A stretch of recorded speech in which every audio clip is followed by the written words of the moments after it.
Right వివరాల్లోకి వెళ్తే CM Chandrababu ఇవాళ విజయవాడలో పర్యటించనున్నారు. బీసెంట్ రోడ్లో బాణాసంచా వ్యాపారులను ముఖ్యమంత్రి కలవనున్నారు. జీఎస్టీ 2.0 అమలుపై చంద్రబాబు చర్చించనున్నారు. విజయవాడ పున్నమి ఘాట్లో దీపావళి వేడుకల్లో భాగంగా రాత్రి 7 గంటలకు నిర్వహించే క్రాకర్స్ షోకు చంద్రబాబు హాజరు కానున్నారు. అనంతరం బహిరంగ సభలో సీఎం ప్రసంగించనున్నారు.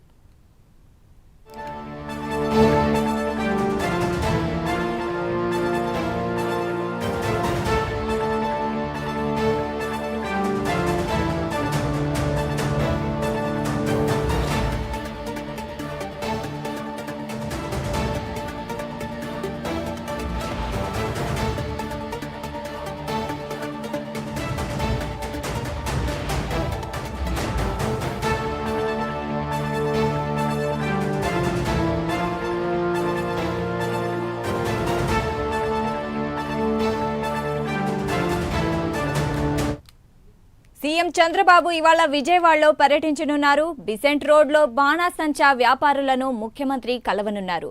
జీఎస్టీ 2.0 అమలుపై చంద్రబాబు చర్చించనున్నారు. విజయవాడ పున్నమి ఘాట్లో దీపావళి వేడుకల్లో భాగంగా రాత్రి 7 గంటలకు నిర్వహించే క్రాకర్స్ షోకు చంద్రబాబు హాజరు కానున్నారు. అనంతరం బహిరంగ సభలో సీఎం ప్రసంగించనున్నారు.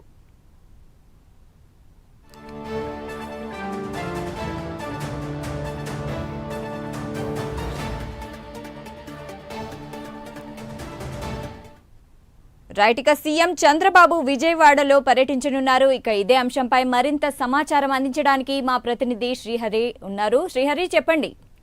రైట్ సాయిదా, ప్రధానంగా చూసుకున్నట్లయితే సీఎం చంద్రబాబు ఈ రోజు సాయంత్రం ఉండవల్లి నుంచి అయితే విజయవాడ చేరుకుంటారు. 6 గంటలకి. 6 గంటలు అక్కడికి చేరుకున్న తర్వాత విజయవాడ బీసెంట్ రోడ్ ఏదైతే ఉందో బీసెంట్ రోడ్ వద్ద ఏర్పాటు చేసిన క్రాకర్స్ అసోసియేషన్ క్రాకర్స్ షాపులకు సంబంధించిన మర్చెంట్స్ ఎవరైతే ఉన్నారో వాళ్ళ అసోసియేషన్ ఆ స్టాల్స్ ను పరిశీలిస్తారు. ఏర్పాటు చేసిన స్టాల్స్ అయితే విజిట్ చేసి ఎలా జిఎస్టీ తగ్గిన నేపథ్యంలో వ్యాపారాలు ఎలా జరుగుతున్నాయి ఏంటి అనే దానిపైన కూడా కొంత వ్యాపారులతో అయితే ఆరా తీస్తారని కూడా మనకి సమాచారం ఉంటుంది. ఇందులో ప్రధానంగా చూసుకున్నట్లయితే ఈ క్రాకర్స్ అసోసియేషన్ స్టాల్స్ విజిట్స్ తర్వాత కూడా మన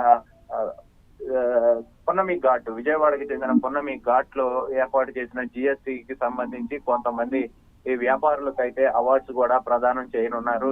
ఈ జిఎస్టీ తగ్గిన అనంతరం కొనుగోళ్లు అమ్మకాలు ఏవైతే ఎక్కువగా జరుగుతున్నాయి అనే దాని మీద ప్రధానంగా వస్తున్న సమాచారం మేరకైతే సీఎం చంద్రబాబు వ్యాపారులతో అయితే కొంత ఆరా తీస్తారు. వాళ్ళతో కూడా సమావేశం అవుతారు. బహిరంగ సభ కూడా ఉంటుంది. అనంతరం దీపావళి ఫెస్టివల్ కి సంబంధించి కూడా అక్కడ ఉత్సవాలు జరుగుతాయి. దాంట్లో పాల్గొంటారు. ఆ ఫెస్టివల్ లో కూడా సీఎం చంద్రబాబు పాల్గొని బహిరంగ సభలో అయితే సీఎం చంద్రబాబు చర్చిస్తారు. సాయిదా. Right, thank you Srihari.